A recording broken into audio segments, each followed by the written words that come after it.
Buenas tardes, público asistente. Bienvenidos a uno de los paneles paralelos que tiene lugar como parte de las actividades del 12º Seminario de Investigación Educativa. En esta ocasión nos encontramos en el panel número 11, que lleva por título Educación, Género y Sexualidad. Contaremos con la presencia de expositoras, investigadoras en torno a la temática señalada.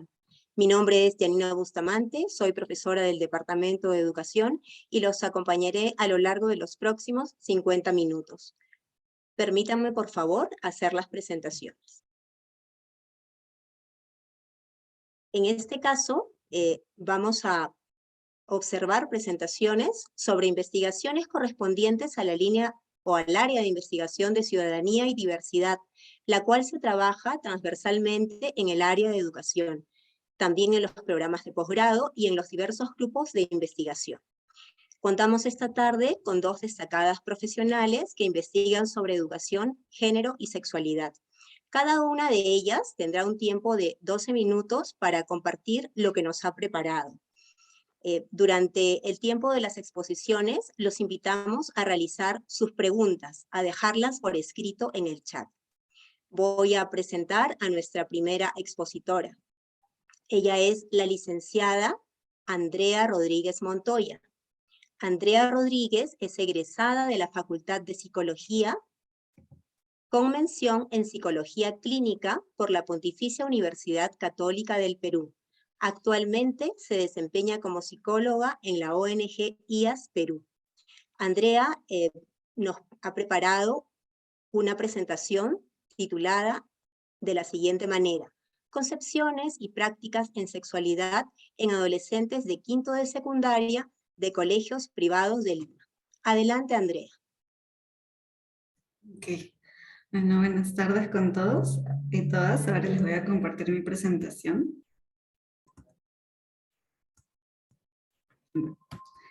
Mi presentación se titula Concepciones y prácticas en sexualidad en adolescentes de quinto de secundaria de colegios privados de Lima.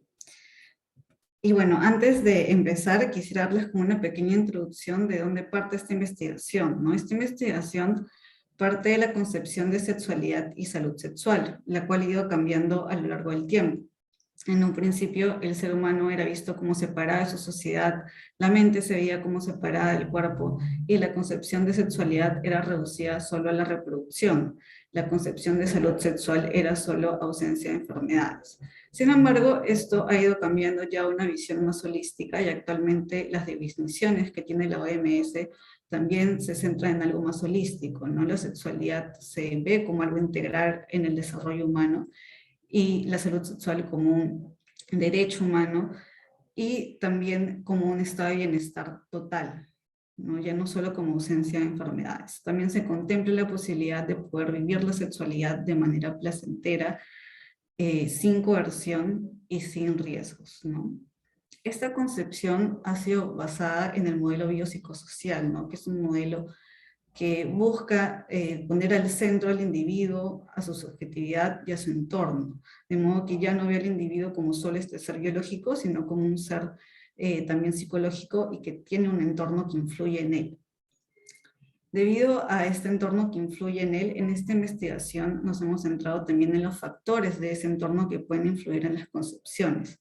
Para esto hemos tomado el modelo ecológico, que tiene distintas esferas de acuerdo a la proximidad al individuo y de acuerdo a su influencia en él, ¿no? En este caso hemos tomado dos elementos del microsistema, el sistema más cercano al individuo, que es la familia y la escuela, y ver de qué modo influyen en las concepciones.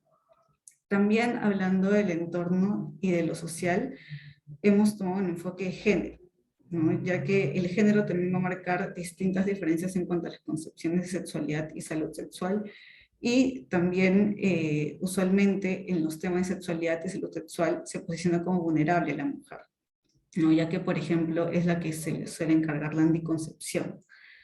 Ahora, todo este nuevo enfoque, ¿no? Un poco más holístico y un poco más integral, no está siendo realmente aplicado en las políticas públicas que tenemos actualmente en el país, ¿no? La mayoría de avances que hemos podido tener, como es la administración del anticonceptivo oral de emergencia o el aborto terapéutico, no han sido más bien por demandas de las mismas mujeres hacia el Estado y por presión de organismos internacionales.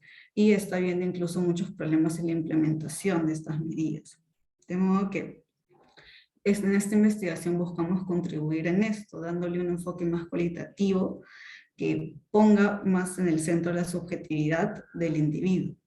Y tal vez esto podría mejorar también las políticas públicas, ¿no? Ya que muchas de las investigaciones se han centrado más que todo en lo cuantitativo. Entonces, el objetivo que me plantea en esta investigación es comparar las concepciones de sexualidad y las prácticas en salud sexual de los y las adolescentes de quinta secundaria de colegios particulares. Ahora, se trataba más que todo de comparar en cuanto al género, no si de repente los hombres iban a tener las concepciones que las mujeres. Y como objetivo específico, describir estas concepciones y prácticas, ¿no? Cuáles iban a ser y cómo eran. El trabajo de campo que hicimos fue realizado en agosto y septiembre del 2017. El lugar fue dentro de Lima Metropolitana y los participantes fueron 3 adolescentes mujeres y 3 adolescentes hombres, ¿no? Para ver justamente esta comparación de acuerdo al género. La mayoría tenía 16 años, solo 2 de ellos tenían 17 años, y la mayoría se consideró de clase media o clase media alta. Como mencioné, la metodología que utilizamos fue de corte cualitativo, ¿no? Y la entrevista fue semiestructurada. Tuvimos una guía de preguntas, pero al ser semiestructurada se nos permitió de repente añadir unas preguntas o repreguntar de acuerdo a cómo lo veíamos necesario, ¿no? Esta guía de preguntas fue dividida en 4 áreas, ¿no? Lo que es sexualidad y salud sexual, y la familia y colegio, como mencioné, con estos aspectos del entorno que justamente pueden influir en estas concepciones y prácticas. Esta guía fue validada mediante juicio de expertos. El método de análisis de información que utilizamos fue el análisis temático, ¿no? El cual dentro del material de las entrevistas busca cuestiones en común para formar categorías. Ahora, obtuvimos 10 categorías en estas 4 áreas, ¿no? Por el tiempo no voy a poder de repente mostrarles todas las categorías que obtuve, pero sí les quiero mostrar algunos hallazgos interesantes, que me resultan interesantes y espero que a ustedes también. En el área de sexualidad, por ejemplo, encontramos una diferencia de acuerdo al género en la expresión de la sexualidad, ¿no? Los hombres veían la expresión de la sexualidad como algo que partía de sus acciones, ¿no? Como el cortejo que parte de ellos, como ellos de repente incitando o invitando a hacer ciertas cosas. En el lado de las mujeres, por el contrario, más bien partían las acciones del varón. E incluso se encontró que se encontraban ellas frente a situaciones de abuso o acoso, ¿no? Por ejemplo, se encontró mucho que decían, cuando alguien me toca la pierna y no quiero, cuando de repente me ponen cosas en las bebidas, ¿no? Entonces se ve como para la mujer, en su expresión de sexualidad, está muy presente el enfrentarse a situaciones de abuso y acoso, ¿no? Lo cual es preocupante y nos demuestra una vez más que la mujer es vulnerable al acoso. En el área de salud sexual se encontró una concepción en común de acuerdo al género, que es la concepción biomédica, ¿no? Es decir, que la concepción de salud sexual que tenían los y las adolescentes era más que todo centrada en evitar enfermedades, evitar embarazos no deseados, ¿no? Enfocada más en el riesgo. Ahora, también le preguntamos por un riesgo emocional, ¿no? Fue una pregunta que hicimos y sí fue algo que pudieron identificar, ¿no? Que existía también un riesgo emocional, pero en un primer momento, ante la concepción de salud sexual, no fue tomada en cuenta por ellos y ellas, ¿no? En el área de la familia, se vio también justamente que los mensajes que da la familia, indiferentemente también de acuerdo al género, eran de corte biomédico, ¿no? Sí había una conversación de los papás con los hijos e hijas sobre de repente los métodos anticonceptivos, sobre evitar embarazos, sobre evitar enfermedades de transmisión sexual, lo cual es importante que se dé y se da, ¿no? Pero al ser un enfoque de riesgo, un enfoque preventivo, tal vez impide que los y las adolescentes puedan expresar ciertas experiencias que ellos han tenido o ciertas vivencias que ellos tienen, ya que con esta información parece más amenazarlos, ¿no? Ahora, en cuanto a la escuela, se encontró como muy importante el rol del profesor, ¿no? Nuevamente también para ambos géneros, ¿no? Se encontraba que el profesor era una figura con la que ellos de repente podían hacerle preguntas personales, dudas que ellos tenían, cosa que no pasaba con sus papás, por ejemplo, ¿no? Sin embargo, lo que se encontraba era que muchas veces cuando ellos hacían estas preguntas o tenían estas dudas, los profesores se dedicaban a su curso y decían, yo no te voy a responder esto, yo me voy a dedicar a mi curso y que de repente esto lo pueda responder algún profesional de la salud o algún profesional encargado de las charlas de educación sexual. O que, por ejemplo, de repente no se encontraban tan informados sobre temas que a ellos les interesaban, ¿no? Por como es la diversidad sexual, por ejemplo. También se encontró un reclamo por parte de los mismos adolescentes de ampliar las temáticas de educación sexual, ¿no? Tuvimos una oportunidad de preguntarles a ellos qué les gustaría que se les enseñe, y muchos de ellos hablaban sobre relaciones interpersonales, relaciones de pareja, autoestima, ¿no? Ya saliéndose de estos clásicos temas de estos son los órganos reproductores, estas son las enfermedades de transmisión sexual o los métodos anticonceptivos, ¿no? Y adentrándonos más ya a lo que es una educación sexual integral, ¿no? De modo que estas son algunas reflexiones que tengo después de esta investigación. Primero, que para futuras intervenciones se debe tener en cuenta el contexto, ¿no? Hemos visto que influyen, ¿no? Los mensajes que da la familia son las concepciones que al final terminan teniendo los adolescentes, y la escuela también es un agente donde ellos pueden continuar aprendiendo sobre estos temas. Entonces el contexto es importante a la hora de intervenir con los adolescentes. Ahora, otra deuda que me parece que tenemos es la educación sexual integral. Hemos visto que los adolescentes mismos reclaman esto, ¿no? Que quisieran adentrarse ya a algo más integral, más allá de estas 2 charlas al año que pueden tener los últimos años de secundaria, que fue algo que encontramos que pasaba no específicamente en la situación de los participantes, sino más adentrarnos ya a una educación sexual integral. Y sé que hay lineamientos, ¿no?, que se han aprobado, pero que al parecer no se están cumpliendo, ¿no? Ahora, también sería interesante poder tener investigaciones más centradas en los profesores, que hemos tenido que hemos visto que tienen un rol muy importante también, ¿no? Tal vez en sus concepciones, sus ideas respecto a la sexualidad, para también apoyarlos en su tarea de facilitadores de este conocimiento, ¿no? Y entonces eso también me parece muy importante. Ahora, eso sería todo. Muchas gracias. Agradecemos a la licenciada Andrea Rodríguez por habernos compartido e informado acerca de los resultados de su investigación, que tiene que ver sobre las inquietudes de los adolescentes en las escuelas de secundaria. Les recuerdo por favor que están todos invitados a formular sus preguntas mientras las panelistas exponen, porque estas preguntas serán atendidas al final de las presentaciones. Vamos a pasar ahora a nuestra segunda expositora. Permítanme presentarla.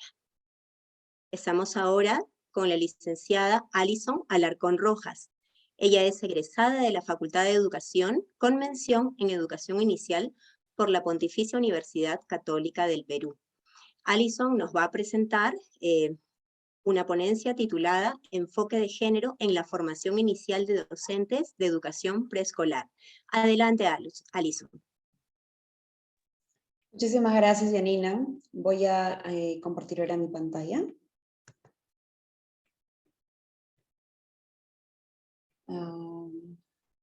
Muy bien.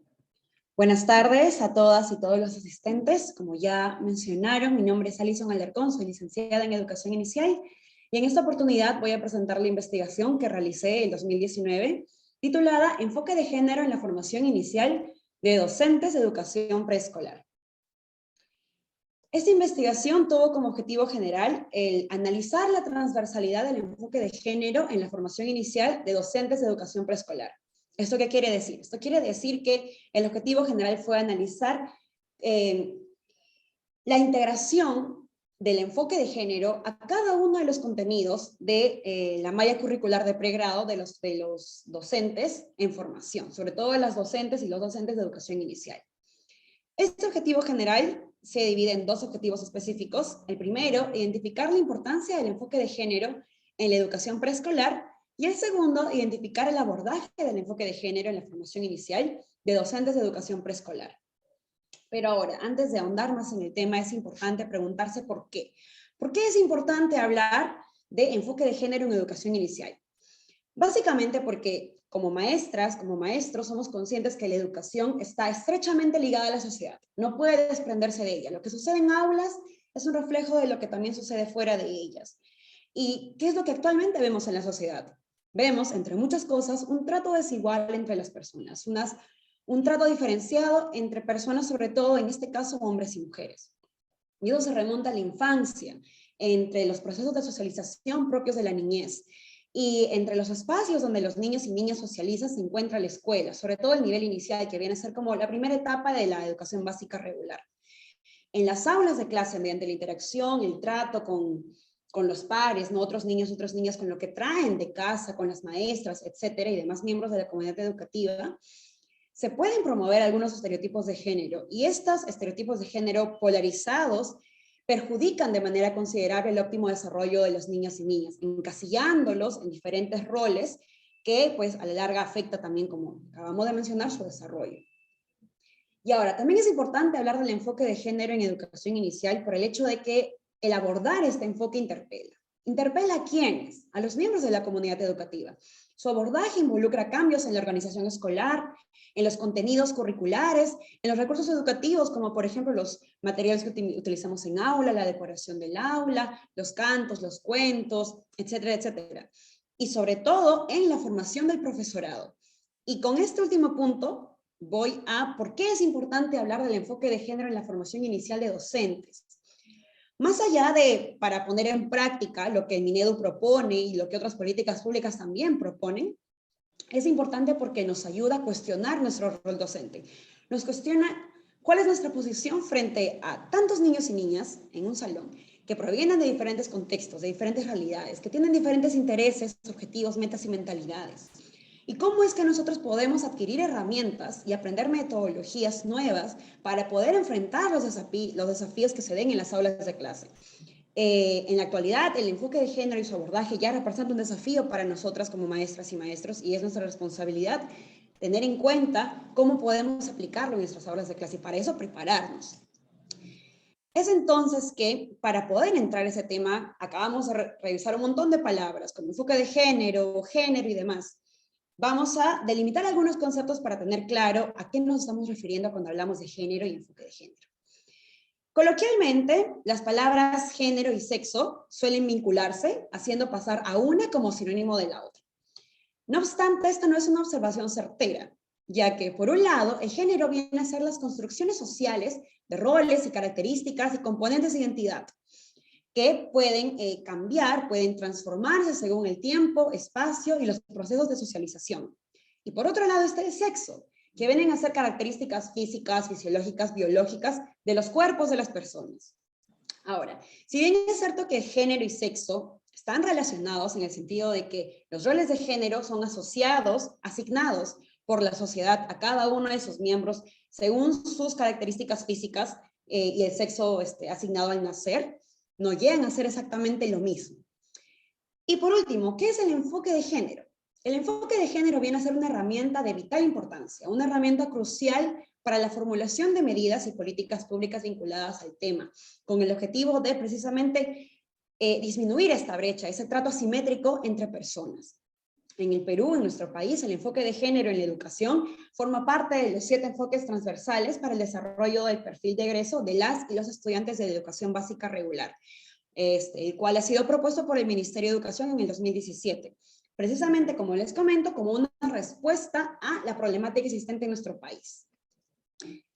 Ahora bien, un rápido recordatorio también de lo que implica la formación inicial. Como ya sabemos, la formación docente abarca 2 grandes sectores, la formación inicial y la formación continua.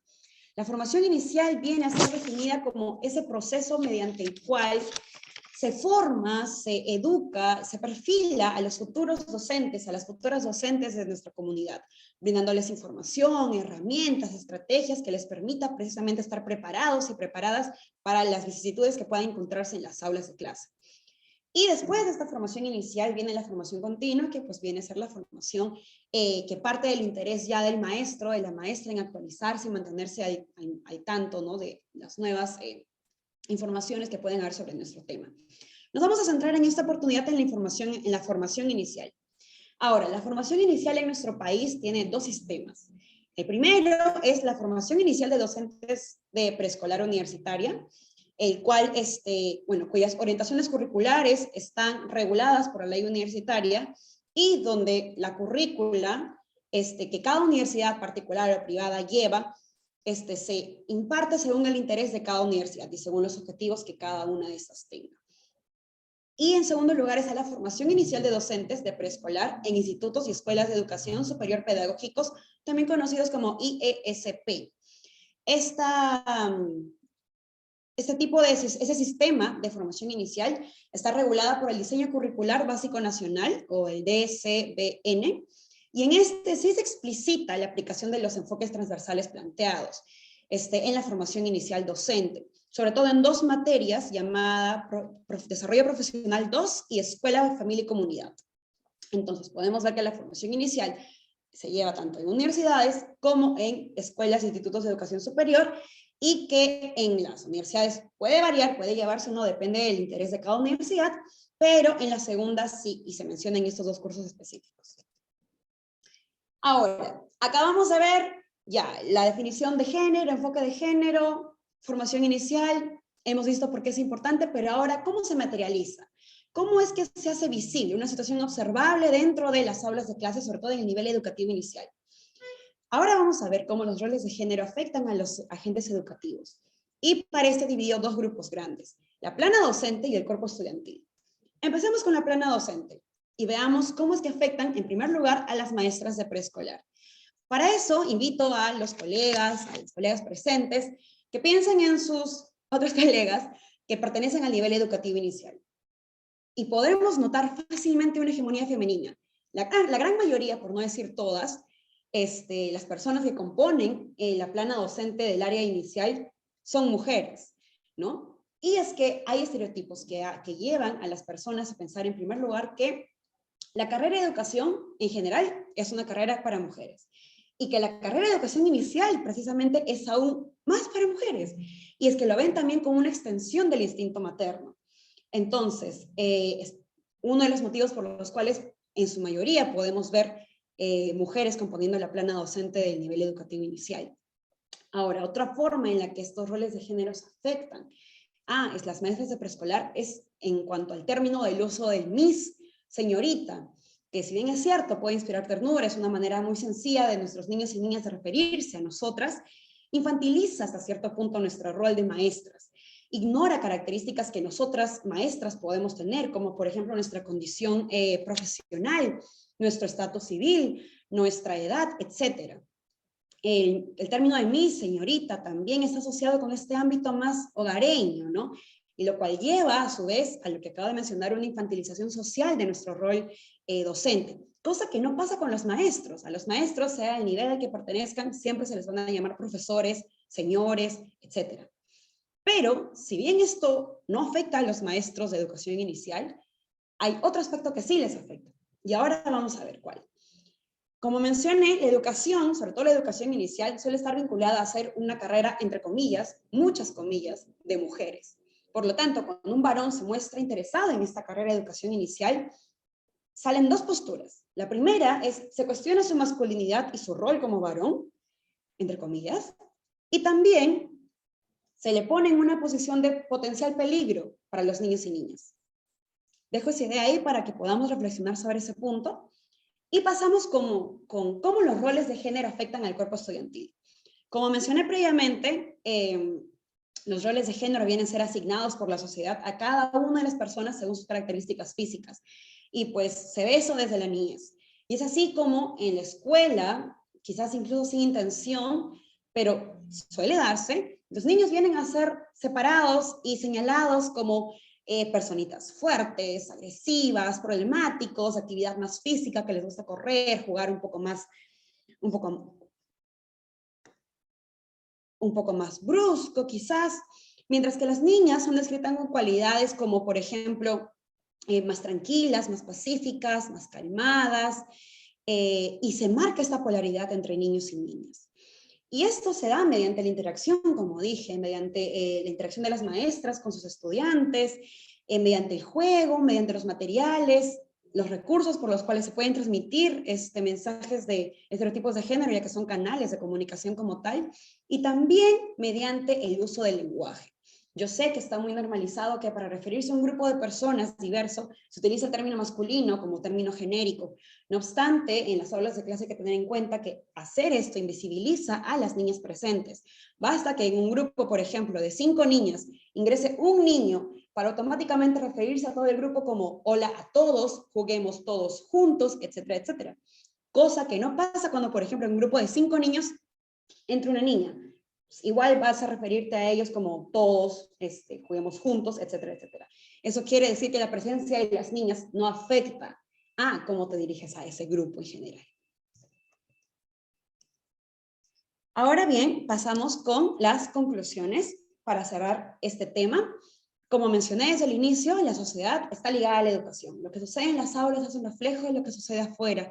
Y desde las aulas es donde se debe abordar estos temas, ¿no? Porque se pueden apreciar diversos matices de inequidad y trato asimétrico en las aulas de clase con relación a las niñas y niños. Para ello, para trabajar esta problemática y para abordarla, es que el Minedu plantea 7 enfoques transversales, entre los cuales se encuentra el enfoque de género. Este enfoque de género, como hemos visto, es una herramienta importante para solucionar a largo plazo esta problemática existente en nuestra sociedad. Pero para que esto pueda llevarse a cabo, es preciso tener docentes capaces de abordarlo en las aulas de clase, capacitados, que tengan el conocimiento suficiente y la apertura suficiente como para trabajar actividades diversas en las aulas de clase. Pero para ello se remonta mucho más atrás y nos lleva a la formación inicial docente, donde esta, independientemente de si es en una ISP o si es como una carrera universitaria, debe contemplar temas de género en sus contenidos de manera transversal. Y para cerrar, dejo este pensamiento que es, el enfoque de género no solo debe ser considerado como una herramienta de trabajo en el aula, sino también como una base para el cuestionamiento y una mirada introspectiva hacia la formación y hacia nuestro rol docente. Muchas gracias. Agradecemos a la licenciada Alison Alarcón por habernos compartido los conocimientos desarrollados a partir de la elaboración de su investigación, en la cual nos ha compartido la transversalidad del enfoque de género en educación inicial y se ha referido también al trato igualitario entre las personas, varones y mujeres, y a los procesos de socialización que se van desarrollando desde el nivel de educación inicial. Hemos recibido algunas preguntas del público. Entonces voy a irlas presentando. No han dicho precisamente para quiénes están dirigidas, pero podría inferir a partir del contenido. César Galán, me parece que escribió cuando Andrea Rodríguez estaba exponiendo, felicita el tema, porque es un buen tema de investigación de ESI, de Educación Sexual Integral, y pregunta si se aplicó algún instrumento para conocer las actitudes del personal docente hacia la educación sexual. No sé si aplica la pregunta a tu investigación, si se aplicó algún instrumento o de repente si pudieras recomendar algún instrumento para conocer las actitudes de los docentes sobre el tema. Y voy a decir de una vez la otra pregunta, que me parece que es para Alison. Aquí pregunta Santiago Aliardo: ¿qué actitud debe tomar un padre de familia si su maestra o maestro tiene tendencias sexuales diferentes? ¿Se debe pasar por alto o retirar al o a la docente? Adelante, por favor, a ver quién desea comenzar.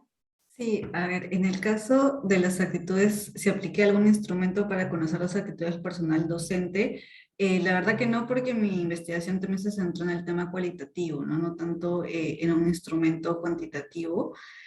Entonces, por eso no apliqué y me concentré más en los adolescentes, ¿no? Por eso justamente una de mis recomendaciones es investigar también ese lado, ¿no? Las actitudes de los docentes, las creencias de los docentes en futuras investigaciones. Muy bien. Gracias, Andrea. Alison, adelante. Buenas tardes, gracias por la pregunta. Considero que esto es un tema un poco personal de cada docente, de cada maestro. En mi opinión, siento que la vida privada de cada maestra, de cada maestro, debe también, o sea, verse como algo alejado de lo que pueda suceder en las aulas de clase. Nosotros como maestras, yo como maestra, ustedes, etcétera, etcétera, tenemos nuestra vida personal y eso también debe ser resguardada. Creo que sería trabajo de la institución educativa abordarlo de la mejor manera con sus maestros, pero de todas maneras creo que ante todo se debe también respetar la privacidad de cada maestro y de cada maestra. Eso no implica necesariamente que vaya a haber un problema futuro. Me parece que es un tema, como dije, privado de cada docente, de cada maestra, de cada maestro, pero sí sería cuestión de trabajarlo y ver cómo cada colegio aborda este tema precisamente con sus padres de familia, ¿no? Porque ante todo sí, debe haber comunicación con los padres, con la institución y un trabajo cooperativo entre ambos lados, pero siempre manteniendo el respeto por ambas partes. Muy bien, gracias Alison.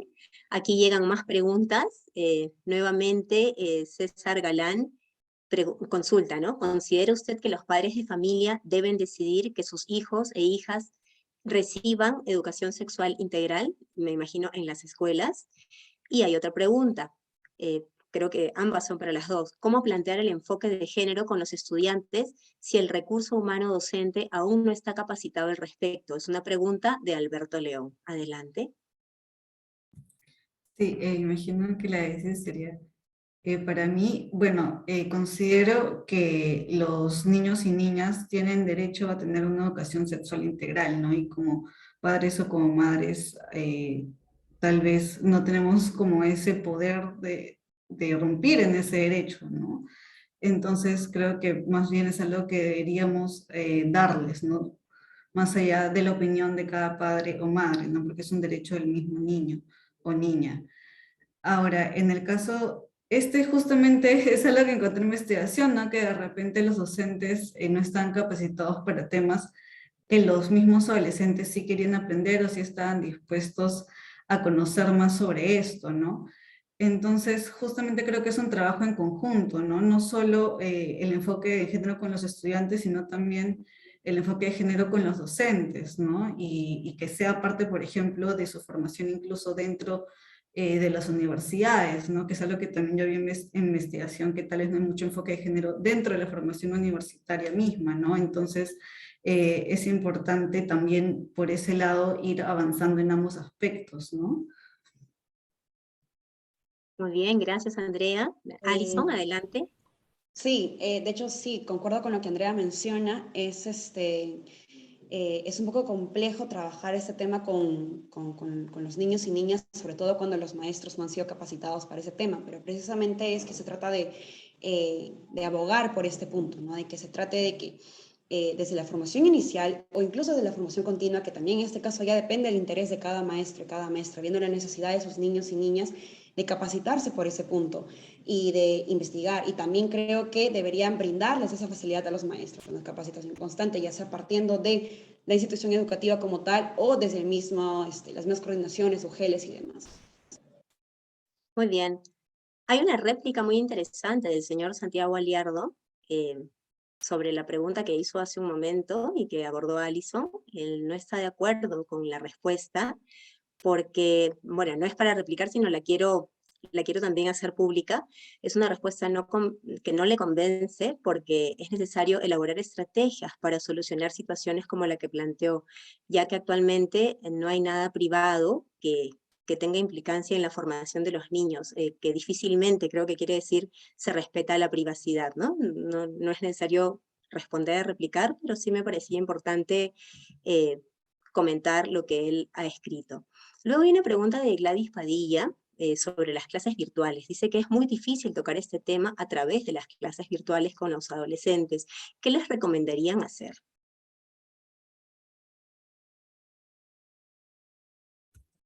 Bueno, desde mi lado, creo que algo que es importante justamente es que partamos de lo que los mismos adolescentes quisieran o desearían saber, ¿no? A veces tampoco es como nosotros, porque hemos visto que ellos también tienen intenciones y tienen deseos de conocer más, entonces si tal vez se plantea más desde lo que a ellos les interesa, de las dudas que ellos tengan, y no tanto desde lo con que nosotros vengamos a dar o enseñarles sobre educación sexual, ¿no?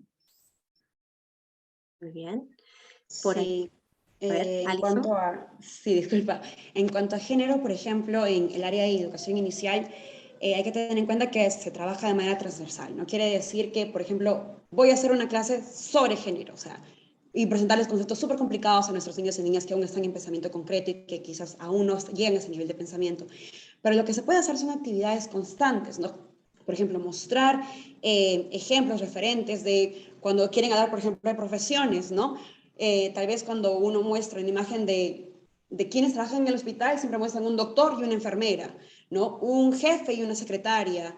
Entonces, como que mostrar que las mujeres también pueden ser doctoras, como los varones, también pueden ser bomberas, pueden ser policías, mostrar a las mujeres, por ejemplo, en espacios que quizás normalmente no son tan visibles. Eso puede ser un buen ejemplo de referencia, brindar voz, leer cuentos que aborden ese tema también. Hay una serie de material diverso en Internet que puede ser accesible para todos y todas.